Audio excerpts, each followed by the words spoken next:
Yeah, we're just going to start from the beginning. All right, now that should be sound. Is that working now? Should be. What's up, man? Raffle ticket. Doing good, man. Good to see you. Yeah, Sound came through. yes, sir. Thank you very much for pointing that out. How are you doing, guys? Can you give her one? I apologize. I assumed you guys were together. Good to see y'all. All right, now let's get going again. As I was saying right now, we're excited about that cold front time of year. It makes that fishing a little bit more predictable.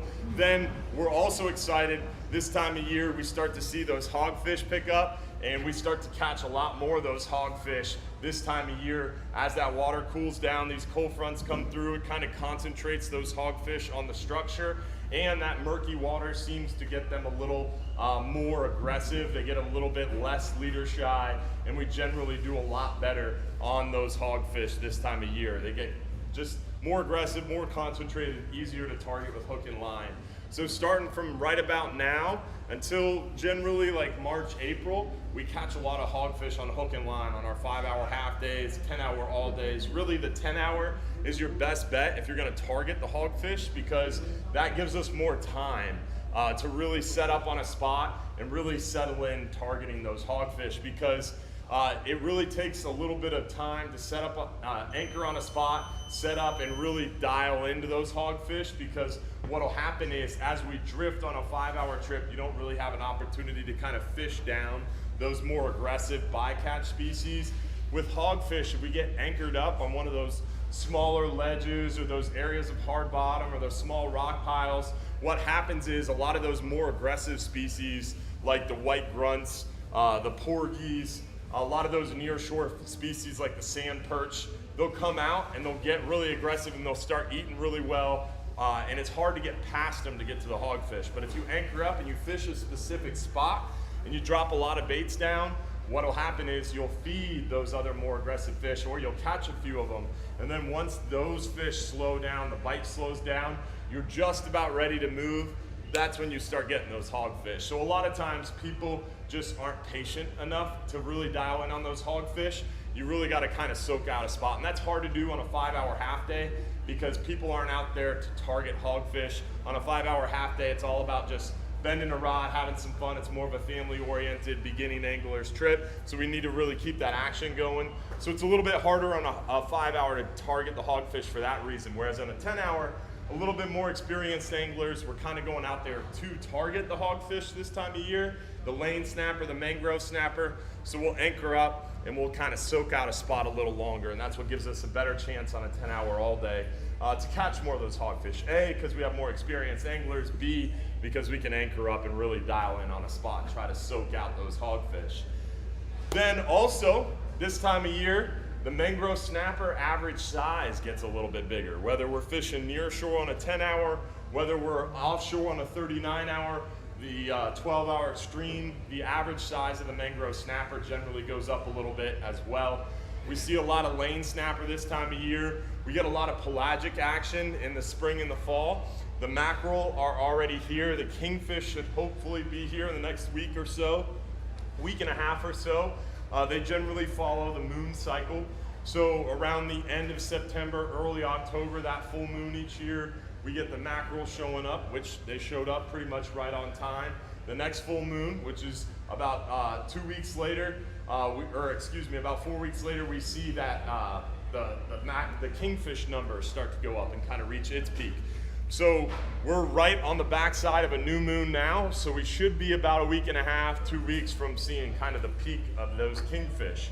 Hopefully, if water temperatures keep going well, cold fronts keep running like they have been, that should be the pattern, and hopefully that'll hold true. The last few years, we haven't really had a good fall kingfish run. They've stayed mostly offshore and they went past us really, really quickly. So hoping this year we get a good push of those kingfish close to the beaches, and we get a good nearshore push. But right now, there's a lot of mackerel around. Is trolling the best method to catch kingfish? Trolling is definitely a preferred method to catch kingfish. His question was, is trolling the best method? Trolling is definitely a great way to catch kingfish. It depends on your application. For us on a party boat, yes, trolling would be a really good way to get them, or flatlining would be the second. If you have your own boats and you're out there to target kingfish, you generally are going to troll in areas, troll on the way out, troll on the way back, but you're going to anchor up at a artificial reef structure or an area where there's a lot of bait, like the mouth of the mouth of the Egmont Channel, around the parking lot where the ships are, one of those artificial reefs. You're going to anchor up or drift, and you're going to chum. Put out a little chum bag, throw some dead white bait, then throw a few live white bait, get those mackerel chummed up, the kingfish chummed up, and you're gonna set back out some balloons with some big live baits, like a small mackerel, a ladyfish, a mullet. So drift fishing, anchor fishing, chumming heavily is really a good way to do a directed kingfish or mackerel trip. We don't really do that unless it's a private charter and the guest is like, hey, I wanna go catch some kingfish. Then we'll go do that. But generally, it's not something we do because we're going to be focused on bottom fishing. But if you have your own boat, go into the Johns Pass Bridge, throwing a cast net a few times, getting a couple cast nets full of those white baits, going out there, anchoring up on any of the artificial reefs, and put a chum bag in the water with some of that snapper up that they have over there, the chum drop by Aquatic Nutrition Sport Fishing Chums, and to put that in the water, then take a few of those thread fins, cut them up, and just do that for 5-10 minutes, and then throw a few handfuls of whole thread fins out, and then maybe throw a net full of live ones out. You'll have mackerel jumping out of the water behind the boat. It's a lot of fun. I used to do that in my skiff. 3 miles out in Madeira Beach artificial reef, you can get mackerel skyrocketing 15 feet in the air in 25 minutes. It's pretty nuts. Really, even at the Johns Pass Bell Buoy, a mile out from the Johns Pass Bridge, Pass-a-Grill, Blinds Pass, Bunce's Pass, any local, Sand Key, Clearwater, any local pass, generally right about the Bell Buoy where that channel drops off, a lot of times you'll be able to chum up the mackerel. Maybe a kingfish too, but really to get kingfish, you gotta be a little bit further out. So to answer your question, 9 out of 10 times trolling is gonna be a good option on our boats. If you're on your own boat, I would say the best way to go get them is to go chum one of those artificial structures and float out a big live bait on a balloon. But really, like, if you were on a tournament boat and you were gonna go catch, you wanted to win a kingfish tournament, the way you're gonna do it is with slow trolling. So slow trolling, they'll put 2 lines out and they'll call it bump trolling a lot of times with an outboard engine. So you'll just bump it in gear, and basically you're going just fast enough to keep your lines tight, and you'll have one 50, 60, 70 yards back, you'll have another one 120 yards back, and you're just slow trolling mackerel or big ladyfish or big black mullet, and you've got one rig in the head and another treble hook down the back, sometimes even a third one in the back there if it's a really big bait, and you're just barely bumping it in gear, just fast enough to keep the lines tight. And you're trolling through areas, like I just said, like a big artificial reef structure right down the Egmont Channel, inside the bay around the Skyway. That's how those guys win those big kingfish tournaments. You might even have one on a downrigger. But live bait trolling is the way to get a big kingfish. The way to get a lot of kingfish, probably trolling. Good question. Any other questions? Yes. Hearing about all these schools of redfish, Yep. maybe something I don't know what to do with it. So great question. His question was the schools of redfish. How would you find them? I am definitely more apt on nearshore and offshore fishing, but I know enough about inshore to be dangerous. And right now, the biggest thing right now is almost anybody could go out there and catch a redfish because they are schooled up, because they are so aggressive. The trick right now is to get out there at like mid to low tide. What a lot of people will make mistakes is right now it's king tide season. We have our biggest, highest tides, and they're a little bit slow, especially when you're not on a newer full moon. So if you're on a mid to high tide, you're never gonna find a school of redfish. You have to be kind of lucky to get into a school of redfish or know where one was a few hours ago, and then you can kind of come back to that same area. Really, how you're gonna find a school of redfish right now is wait till mid to low tide, and then you're gonna go into the bay and try to get into a tower boat. That's why a lot of those boats have towers. You get up high, you're able to see the flat a little bit better, and you look for those tailing redfish. You can also look for mullet. A lot of times behind a school of mullet, you're gonna find the redfish school. You can look for just moving water out on a flat or an oyster bar, a mangrove shoreline.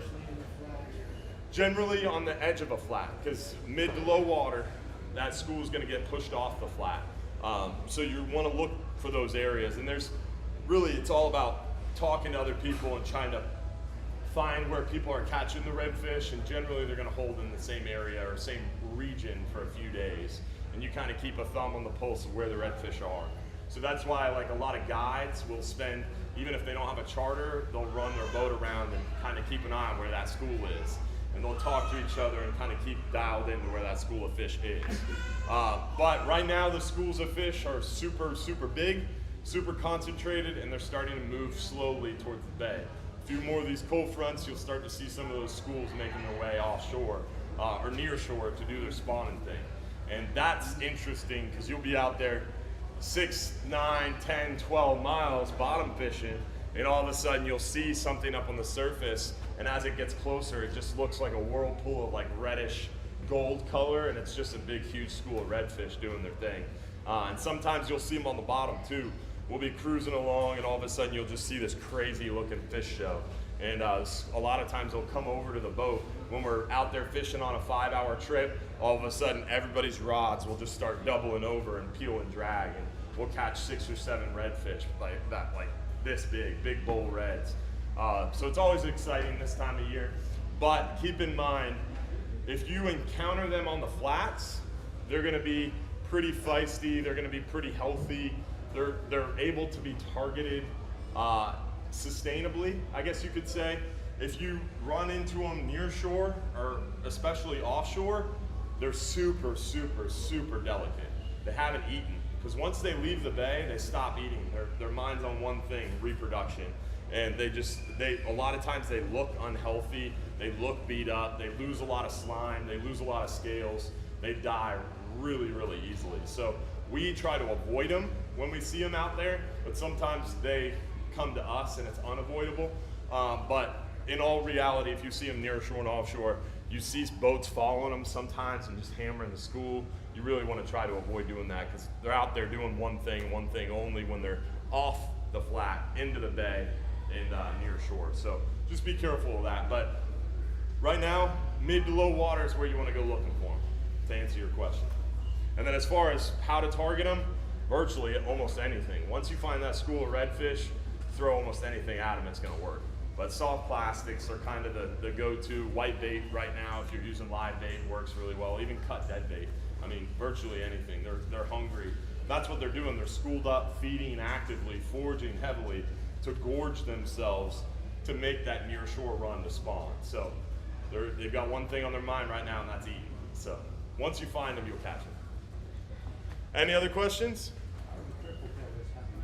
Triple tail is getting good. Today is one of the best days of the year, man. It's stone crab season opener. So it's a little rough, but we encouraged our stone crabber to go out there. So hopefully we'll have a bag of crabs after this seminar waiting for us at the dock. But it is stone crab season opener. And you know what that means is the stone crab fishermen, they get out there and they start dropping their traps. And those stone crab traps might as well be chum blocks. They're a big load of traps out there that they put in the water, and they fill them with different assorted crab baits. And then it has a nylon line running up to a buoy. And it's creating artificial habitat with chum in it, all up and down the beaches. And stone crabbers generally are putting their traps on harder bottom because they like to get around those areas where stone crabs are. So generally, the stone crab traps are good stone crabbers, I should say. The commercial stone crabbers, the guys who know what they're doing, are gonna generally mark good bottom for you too. So if you don't have a lot of bottom, this is a good time of year, because they're gonna mark the hard bottom for you, and they're gonna chum for you, and it's gonna concentrate the bait for you, because that line running to the buoy, and it concentrates the triple tail and gives those triple tail, and they put them in a line for you. So the commercial guys who have bigger boats, who know what they're doing, a lot of times it's a straight line for a quarter mile or a mile or more. And so you can ride right down that line, trolling the kingfish spoons, a #1 planer, 12, 16 foot, a 40-pound test or 60-pound test, and a 6-inch drone spoon, and catch mackerel like crazy off those crab lines. And then keep an eye out as you pass each buoy. A lot of times you'll see a triple tail. And keep trolling, keep catching your mackerel. Then keep an eye on that buoy or mark that buoy with your GPS, pull your trolling lines in, come back around with the trolling lines reeled in, you can target that triple tail. So not only can you catch your mackerel, catch your triple tail, find some hard bottom, maybe mark a new ledge or two.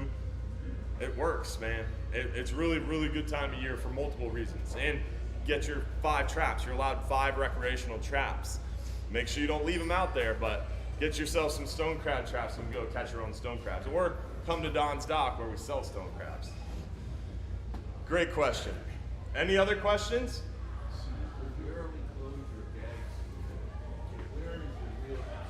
We were 20 minutes in before we got a fisheries question. Good job, guys. No, it's fine. I'm not messing with you. I appreciate the question. Yeah.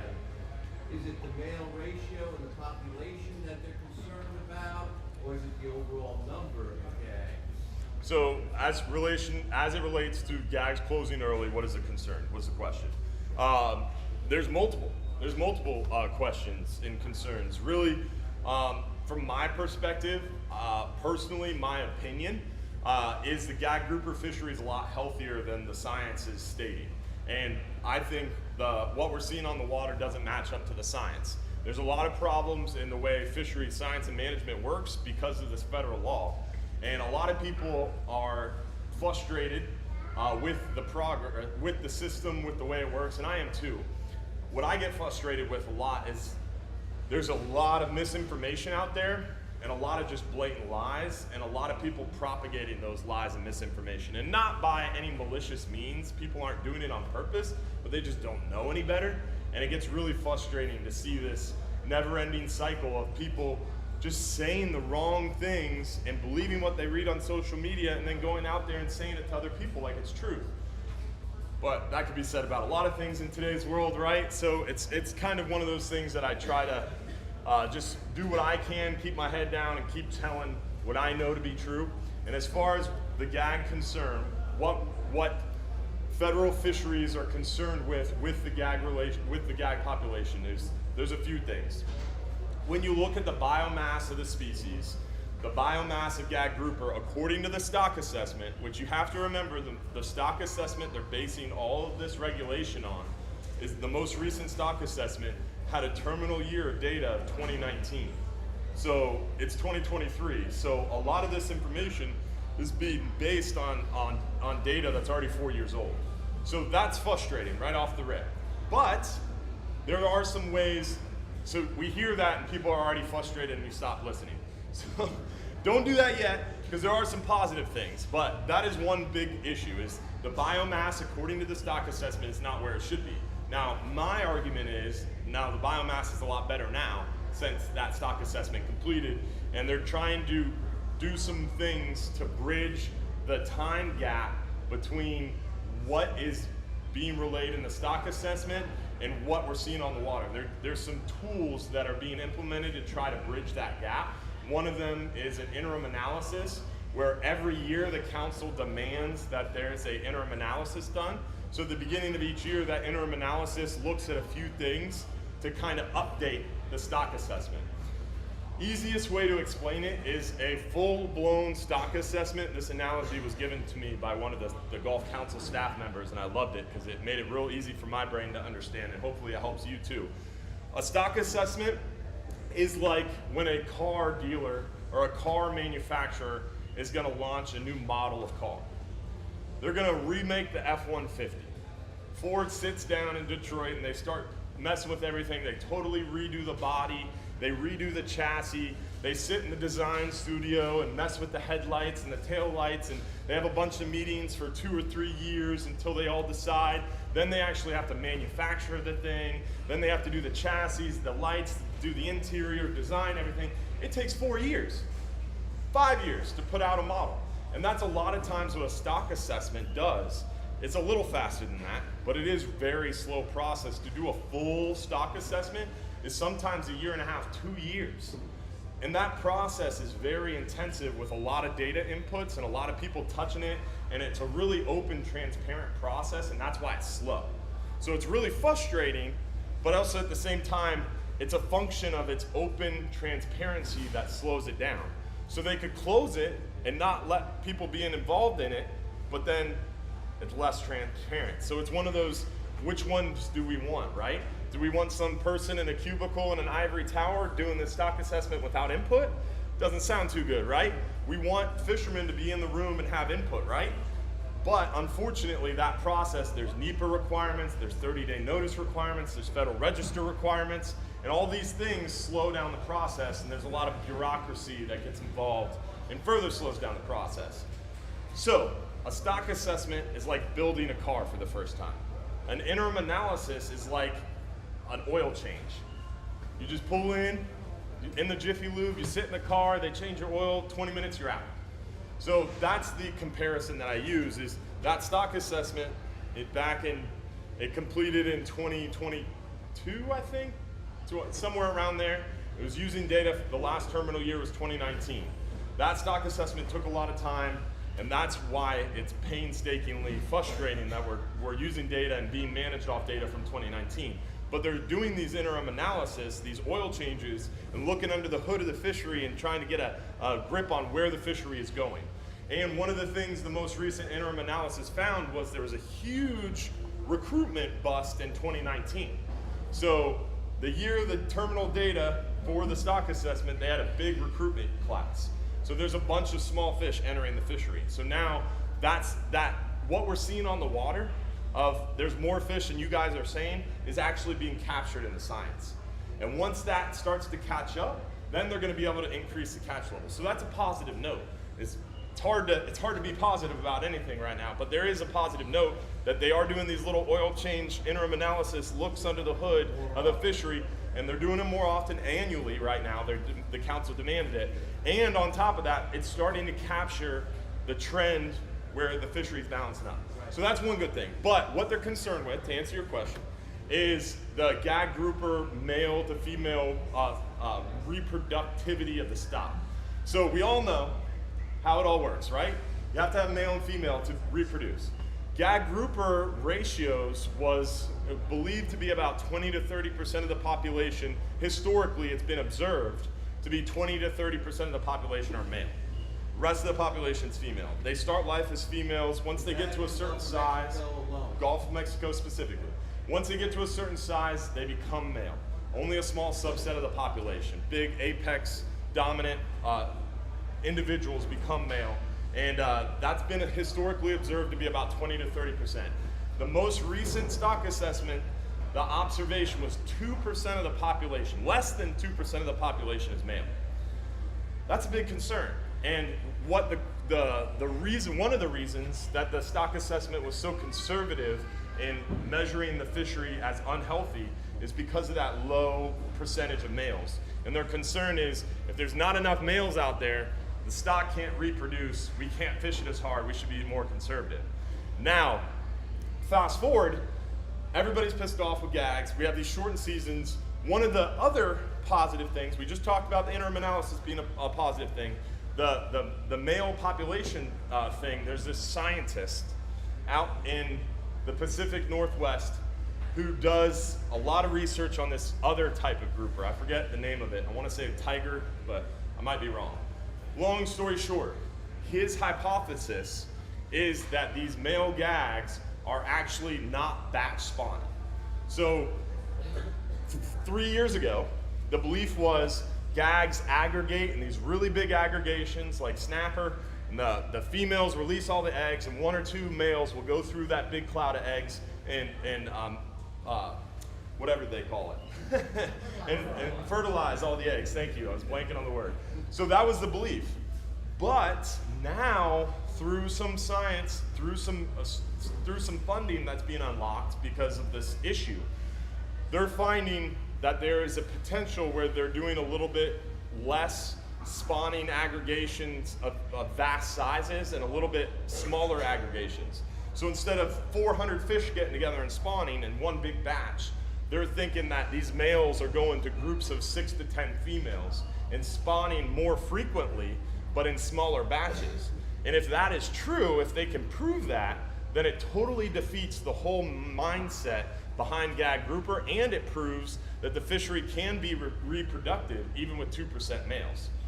So that is one really big positive thing that could totally flip the script on the gag grouper conversation. I honestly believe that. And then one more. We have a lot to learn still. We do. The science isn't there. We're making decisions based on, because we've done things in the past. We've gotten rid of gill nets up in New Jersey and Long Island. No, and I brought back the stripers, and all of a sudden we're seeing great whites off of Cape Cod. Yeah. It was because we were gill netting great white sharks. Babies, in their nurseries, and nobody would say something about it. They thought they were getting. Well, that's the thing is hit the nail on the head is they don't know. So what happens is the way the system is structured is MSA, the Magnuson-Stevens Act, was enacted in 1976 to keep foreign fleets out of our domestic waters and to manage our domestic fisheries. 1988 was Refish Amendment 1 in the Gulf. That was our first regulation to manage species in the Gulf of Mexico. And the way Magnuson-Stevens is set up, this is the federal doctrine that manages our fishery, that established the eight regional councils. One of them is the Gulf Council. The way this law is written is, it doesn't matter, really, that we don't know something yet. We have to go based off what we know. And there's this thing called best scientific information available, BSIA. And if something is ruled BSIA, they have to manage by that. So it doesn't matter if this scientist out here has this really great research project that he's working on that he thinks he can prove that everything we thought about gag grouper reproduction is wrong and it's really like this, and it might be totally better than we thought. It does not matter until he publishes that paper, it's been peer reviewed and been scientifically deemed as best scientific information available. So you're right, everybody agrees that there's a lot of stuff we don't know. But that's the crux of the problem is they can't manage it until they can prove it. And that's probably 100%. That's probably good to err on the side of caution. I understand that. But how is we, as anglers, what can we do to make it? Let me finish the last point. So I mentioned the gag grouper male to female ratio. The other really big concern, I think the bigger concern, is water quality. Gag grouper's life cycle, how a gag grouper's life cycle works is we talked about the way they reproduce. They reproduce in super deep water, 130 feet or more, generally 130 feet, 150 feet or more. So these aggregations occur in super deep water. Eggs get fertilized, they get suspended in the water column, they make it back to shore. They get deposited in the estuary. Anywhere there's seagrass, these little gag grouper eggs grow, they get a little bigger, and then once they're about 8 to 12 inches, they start to migrate back near shore. They get a little bit bigger, then they go offshore. Then they get a little bit bigger, they go offshore. Once they get 24 to 28 inches, they start to make it into the fishery. And they become year 4, year 5, legal size fish. So the first 3 to 4 years of their lifespan, they're in the estuary. And they're super vulnerable to these water quality events. So what have we had the last 15 years? Really bad water quality events. And one of the biggest areas, the biggest gag grouper nurseries, is all that seagrass off of like Cedar Key, Apalachicola, Big Bend, Homosassa, Crystal River. That's why they have so many gags up there in shallow waters, because they have a really good estuary, a lot of seagrass. Tampa Bay has a lot of seagrass, had a lot of seagrass, I should say. Port Charlotte, all these areas, and we keep having these really bad water quality events, and you can actually look at the data on year 1, year 2, year 3 gags, and they almost follow specifically the spikes in biomass and the low points in biomass. You can see, all right, 2007, big red tide event.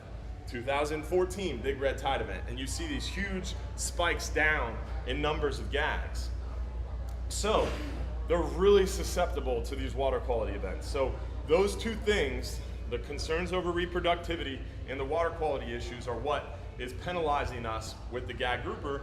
They're being conservative. There's a lot of things they don't know, but there's a lot of positive things, like I just said. Plus, on top of that, the other part of the conversation is sportsmen and women are paying the price on these water quality events. We continue to have to pay the price on these water quality issues that we have no control over, that we all want to stop more than anybody.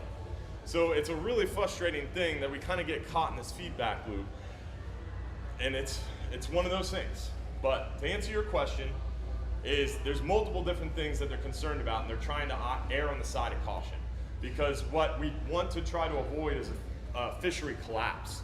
The fishery collapses and you lose fisheries dependent science. Look at Goliath grouper. It took years to reopen the Goliath grouper fishery because they lost fisheries dependent science. So that's a whole different seminar, but essentially when you're unable to kill a fish and harvest the fish, you lose a huge part of the science, and then it makes it really difficult to keep a thumb on the pulse of the fishery. It's a great question. Tony. If they had more underwater camera survey further down south, would that help you survey? So the underwater camera surveys is considered fisheries independent science. Fisheries independent and fisheries dependent science are the two tenets of how they get fisheries science that make up a stock assessment that really help scientists to have an understanding of the fishery. Then that understanding is submitted to managers, and that's how they manage the fishery. Fisheries independent science is kind of the gold standard and really the most important because it's always the same and the variables don't change. They do it the same way over a long period of time, and they use that for an indice of abundance. So it's a really good, almost like your heart monitor, it's a really good monitor of the fisheries biomass. So fisheries independent science is very important. They have huge camera arrays.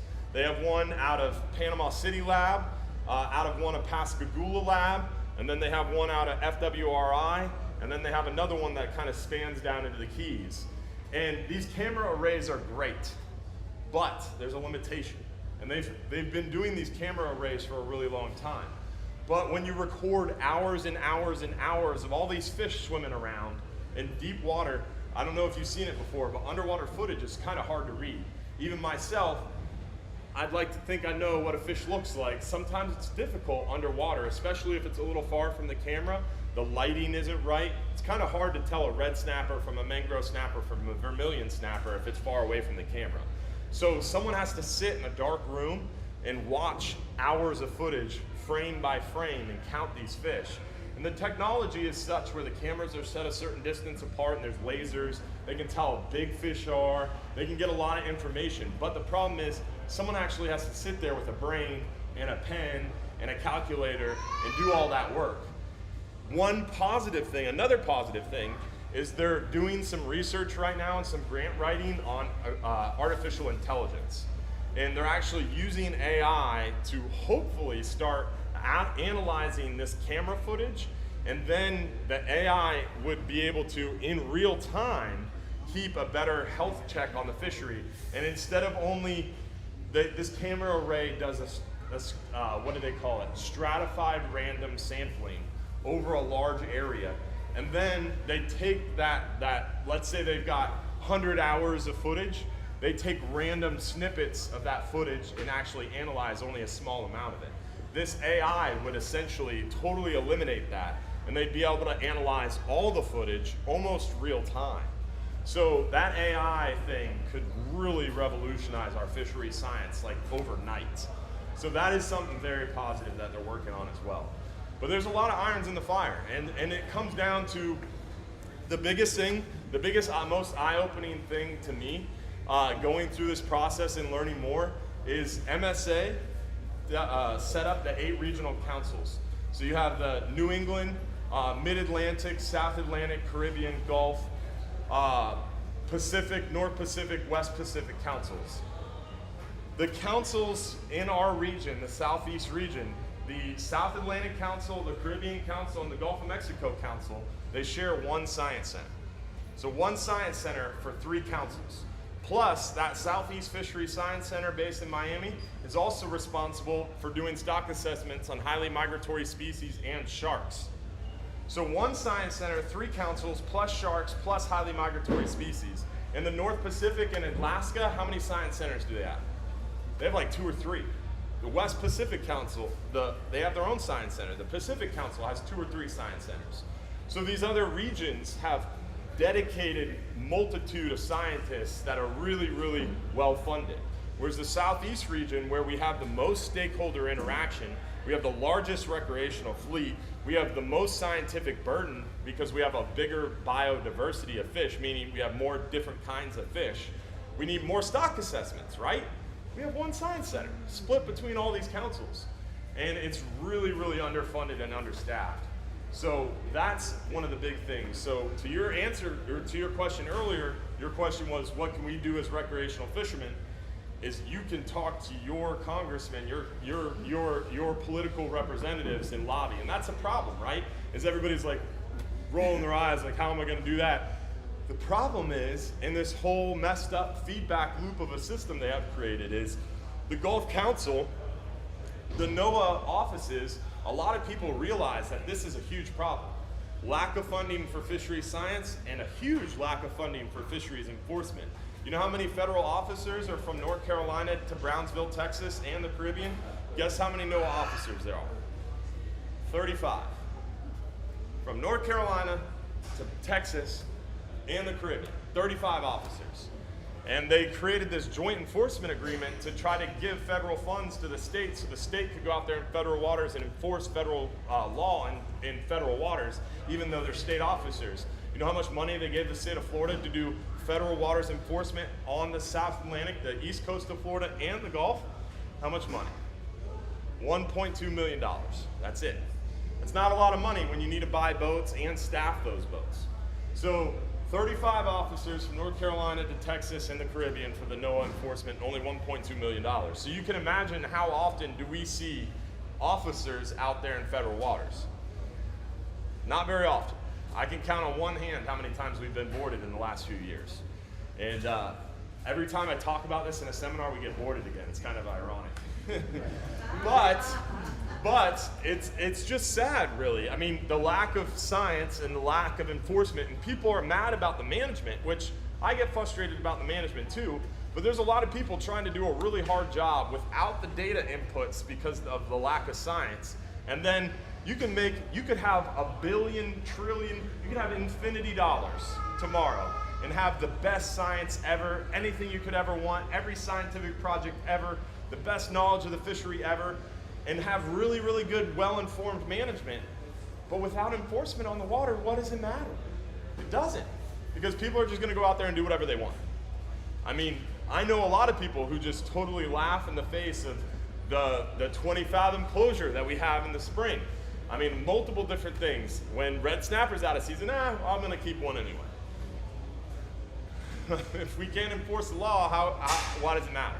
So we need to have more science, not better science, more science. We need to have more enforcement.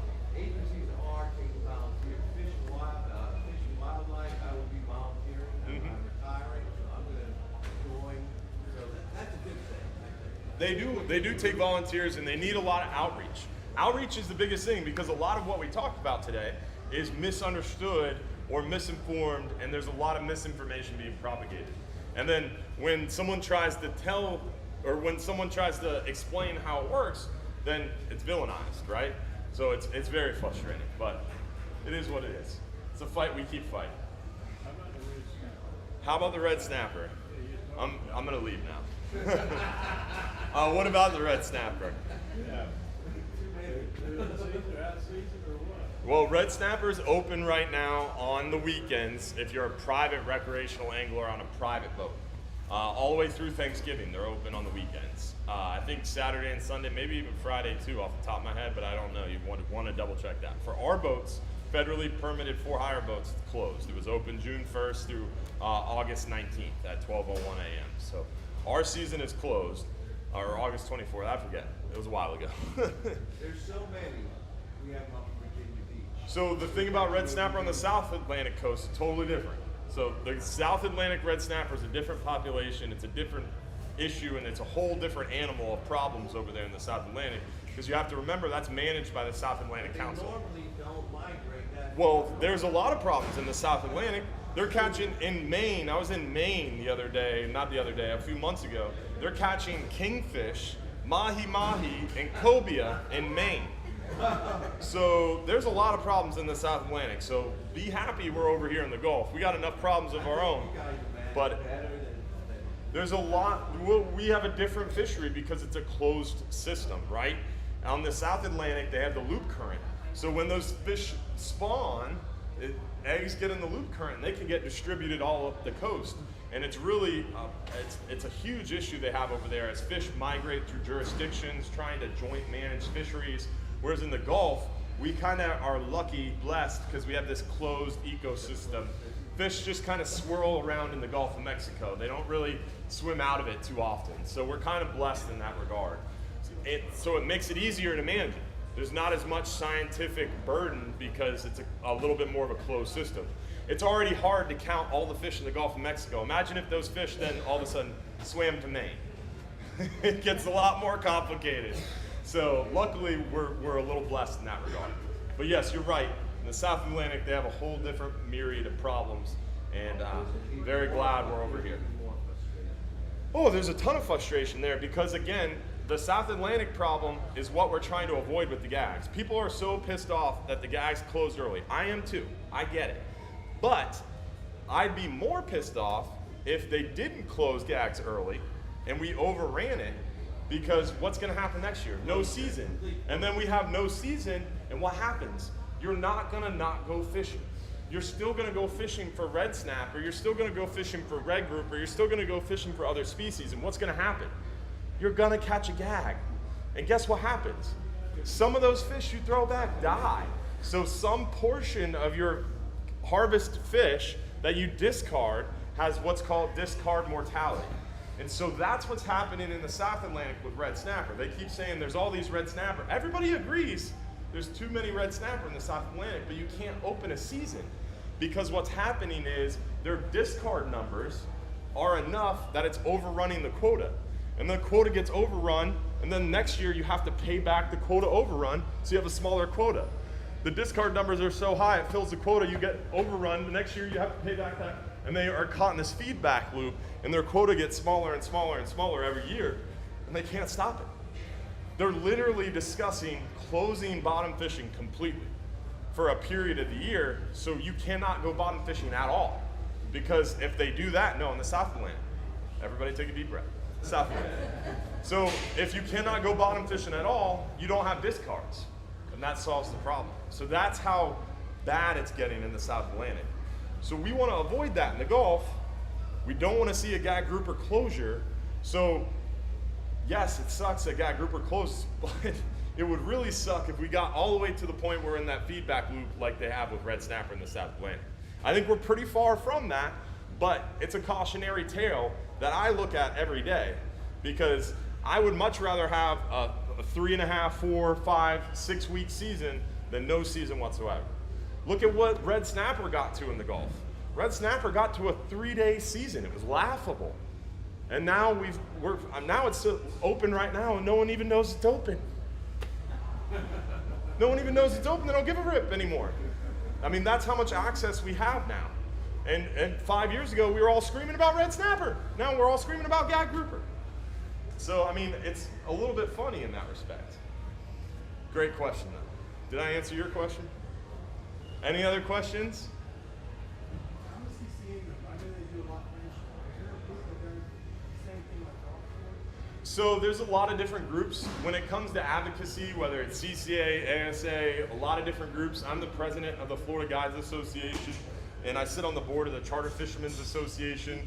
I'm a CCA life member. I'm what do they call it? Some kind of member of ASA. There's a lot of groups that I'm a part of. I don't agree with everything that a group does. I tend to agree more with the FGA because I'm the president of it and we have a great board, but we're focused more on guides It's the Florida Guides Association, so we're focused more on the industry as a whole. And we're right now really focused on more of a landscape conservation approach where it really matters what we do with the land, and the land is affecting the water, what we're seeing with water quality problems, for example.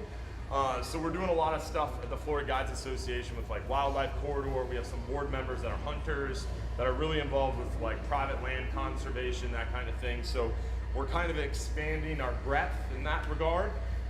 As far as your question on like what group to get behind and to support in federal waters, it's up to you. There's a lot of them that are doing good work. CCA does a lot in federal waters. At CCA national level, they're at every Gulf Council meeting. There's 3 to 4 representatives, lobbyists, paid lawyers that are there from CCA that are fighting for private recreational. Right now, a lot of people say, well, the Gulf Council is all commercial fishermen. That's the famous Facebook post you see every day, right? There's 17 Gulf Council members. There's 17 appointed members. One of them is the regional administrator. He's the head of NOAA for Southeast region. Then you have 5 members that are appointed from the 5 Gulf states that are appointed by the state. So you have 5 state representatives, you have 1 regional administrator. So that's 6 of 17 members. The other 11 are appointed by the governors, and each state has a certain representation. The state of Florida is the best and biggest, so we have the most representation at the council. 4 of the members at this council table are from Florida. So, of those 11 appointed people, how many of them do you think represent commercial fishermen? Really 1. Really 1. 2 of them, or you have 1 commercial person, you have 2 charter persons, and one of those charter persons is also kind of commercial as well. So you could kind of say 2 commercial and 1.5 commercial, 1.5 charter. And then the rest of them, the other 8, are all CCA private recreational appointed members that are right in line with private recreational fishing. So when people say, oh, the Gulf Council is all about commercial fishing, it's just an outright lie. Right now, the council is dominated by private recreational representation. But it's a process in which you have to stay between the lines of that federal law that we talked about earlier. And that federal law dictates certain things that you just bash your head against the wall frustrated with, but until that federal law is changed, there's nothing really you can do. And the Gulf Council members and the NOAA folks, the way the law is written, they can't go and lobby Congress to change the law. It's up to us. And that makes it really difficult. We should have both say, I think recreational anglers probably love the ocean more than any other group. I think everybody loves the ocean more than any other group.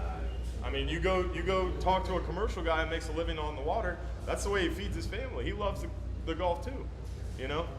I mean, you not only do you enjoy it, like for myself, so I'm a commercial business for profit, but I take recreational fishermen fishing. But let me finish real quick. So I'm a commercial business for profit, but I'm a recreational fishing boat, and I take recreational fishermen fishing. And by the federal law, I'm a recreational fisherman. But what do we do on our off days? What do I do with my kids when I'm not working? I go fishing. We're all recreational fishermen. So not only do I support my family, not only is this a 4th-generation family business, not only is this my legacy, my lifestyle, it's my lifeblood. What do I do on my days off? I'm here talking to you, you know? So, I mean, I would say that people that make a living off the water care about it even more. I've done both. I think there's an argument for both sides. I've done both personally. Yeah. Right. I'm just saying, I don't think it's that clear cut. I don't think we can say this guy's the problem or that group's the problem. I think we all need to stop fighting with each other and fight for maybe improving the system. But that's the problem, is we all want to blame somebody and we don't want to get to a solution. Any other questions? What is the Status of the mahi. They have a lot of problems with mahi in the South Atlantic because of what I talked about earlier with the movement of fish up and down the coast. In the Gulf, we don't really see a lot of mahi-mahi around here, and to me, mahi-mahi has kind of stayed pretty steady. If anything, we kind of see mahi-mahi irregularly at best. We caught a really big mahi this past week. Big for this area, it was probably about this big. And we caught it totally by accident, reeling up a dead bait on a 39 hour. So I would say we're seeing the same amount of mahi that we normally do. Yeah. If you happen to see mahi, a lot of times we see mahi in those warmer months. We get those schools of chicken dolphin, and generally we're throwing like a little pompano jig, one of those little feather jigs at them, or my favorite thing is a gotcha plug, like a 7/8 ounce gotcha plug, underhand cast that away from the boat, let it sink pretty good ways, and then retrieve it really fast. Something that's flashy, that's moving quickly, will get bit, or you just free line a chunk of thread fin out there, a chunk of sardine, or a chunk of dead bait, or a shrimp. But that's when you see the school moving by. The bigger bull dolphins, generally you're gonna free line out there a little live bait, like a little pinfish, or you're gonna troll for them. But it's not really a directed fishery. Like out of Central West Florida, I wouldn't offer a mahi-mahi trip where I'm gonna tell a client, hey, we're gonna go catch a mahi today. We could have a chance of catching mahi, and certain times of year when they get thick, the little chicken dolphins get thick, we can feel pretty confident we're gonna have a chance for them. But it's not really a directed fishery. Like, for example, if you go down to the Keys, certain times of year you can go to the Keys and really have a good shot at mahi, specifically kind of over the summer. So I would say mahi-mahi in the Gulf are pretty similar to how they happen. Good question. Any other questions? Tony. Are you expecting to see the mutton and yellowtail staters on more? Yeah, good question. So he brought up the muttons and the yellowtails. So we've talked a lot about some of the negative things in the fisheries science and management. There's some positive things. For example, you have to remember, a lot of people talk and complain about red snapper. I'm only 32 years old. When I was a kid, I didn't know what a red snapper was. There was not anything like a red snapper in our area. My grandfather and his father killed them all. There was no red snapper. My father didn't really grow up fishing for red snapper. All of a sudden, when I was about 8 to 10 years old, we started catching them, and it's the greatest conservation success story of my life, because we went from not seeing them. I remember the first time I caught one, I was like, what the heck is this? Had to ask somebody. Someone had to ask somebody else, and then we found out it was a red snapper. And then all of a sudden, we went from not seeing them to now we can't get away from them, to now we have a season long enough to where we forget when it's open. So we went from 3 days all the way till we forget when it's open. So there are some positive things in the fishery too, like for example, yellowtail and mutton. So some people would say that's a negative thing because depending on your viewpoint, fish that shouldn't be traveling north are traveling north. They're expanding their range. It's called expanding their range, or spatial expansion is kind of the scientific term they're using. And we're seeing a huge spatial expansion of yellowtail snapper. On the South Atlantic, they're seeing stuff like I talked about earlier, where cobia, kingfish, and mahi are going to Maine. They're seeing the same things with yellowtail. They're getting up there into the Carolinas where they shouldn't be. In the Gulf, we're starting to get yellowtail snapper regularly out of our area. When I got my license, 21, 22 years old, I remember running way, way, way to the south, and we got a lot of big yellowtail, and I was like, oh yeah, this is really cool. On one of my first charters, it was an overnight snapper trip, and I was like, this is awesome, look at all these big yellowtails. Nowadays, that's normal. Now it's pretty common to get a bunch of yellowtail, and you don't even have to run that far south. Now you go out to the west, and you can catch a bunch of yellowtails. So we're seeing more yellowtails. We're seeing more snapper, or more mutton snapper. Now we're even starting to see schoolmasters and dog snapper, which are two snappers that we generally never saw before. Just started catching those in the last couple of years. Yeah, Cubera snapper we see all the way up into the northern Gulf. Cubera snapper are kind of one of those kind of rare species, but I wouldn't say we're seeing more Cubera snapper. I would just say they're kind of episodic. Generally, we see Cubera snapper mostly in August and September. I don't know why that is, but the full moons around August and September are generally when we catch our big Cuberas. Like 1 in 4 years, we'll catch one over 100 pounds or one over 80 pounds. I remember a 92 pounder, a 111 pounder, and a 116 pounder in the last like 5 to 10 years. Right always around August, September full moon for some reason. But another thing is lane snapper. We're seeing more lane snapper, bigger average size. When I was a kid, in order to catch a lane snapper, you had to be in about 60 to 80 foot of water, and they were all about this big, 8 to 10 inches. Now you can catch lane snapper, baby ones at the dock. We can catch them all the way to 150 foot of water, and some of them are this big. So lane snapper are getting a bigger average size. We're seeing an expanded range and a spatial expansion as well. Vermilion snapper, they're getting bigger. They're getting more range as well. So there are some positive things in the fishery too. But to answer your question, as far as will we continue to see them, I don't know. I don't know, time will tell. It will cause a problem because it's not a fishery we've historically had. So one of the things that's being talked about at the council right now is what's called the allocation. It's Amendment 55. It's the allocation of yellowtail snapper between the South Atlantic and Gulf, because that fishery is joint managed. That's one stock that goes into the Gulf and South Atlantic. So the South Atlantic is saying, we want a certain percentage of the total quota. The Gulf is saying, well, we want this percentage of the total quota. And they're trying to fight over what percentage goes to which council. So I am actively advocating for a larger portion to the Gulf. Because what I don't want to have happen is, all of a sudden we have this healthy fishery of yellowtail snapper. We're seeing bigger yellowtail snapper more frequently. And then all of a sudden we have a closure because we don't have enough quota. So we're really trying to advocate for a bigger quota to prevent a closure in a healthy fishery. Same things with lane snapper. A few times we've had these lane snapper season, or these lane snapper closures at the end of the year, and people get all pissed off about that. And I do too, I get super frustrated too, but it's because we're seeing bigger fish more commonly. I mean, again, just 10, 15 years ago, we were happy to catch a lane snapper this big. Now we're catching them this big. So to see a closure because we're catching too many of them sounds like a good problem, right? Kind of a good thing. It means there's a lot of them. It's all about how you look at it. Good question. Any other questions?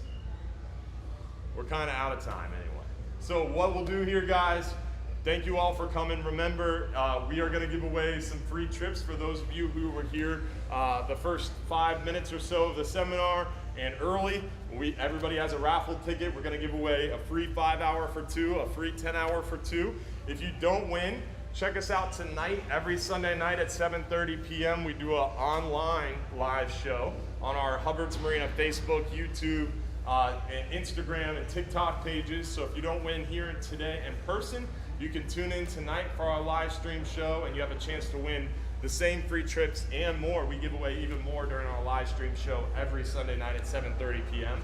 And we do these events every month at Bass Pro, so we'll have another one here in probably about 4 weeks or so.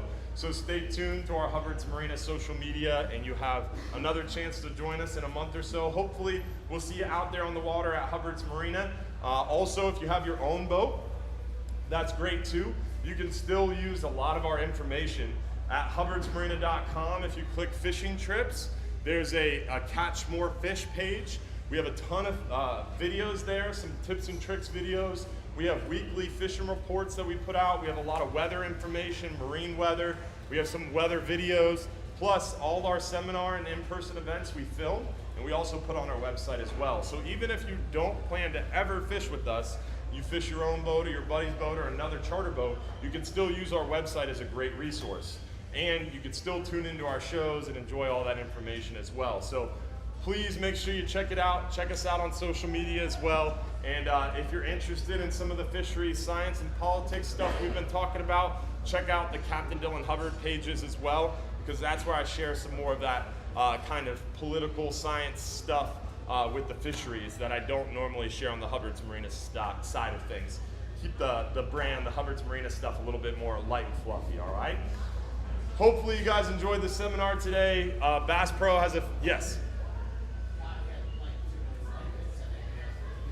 All right, hold on one second. Cliff, you have a few words, and then we'll do the giveaway. Hey, Dad, thanks everybody for coming. How many here was your first time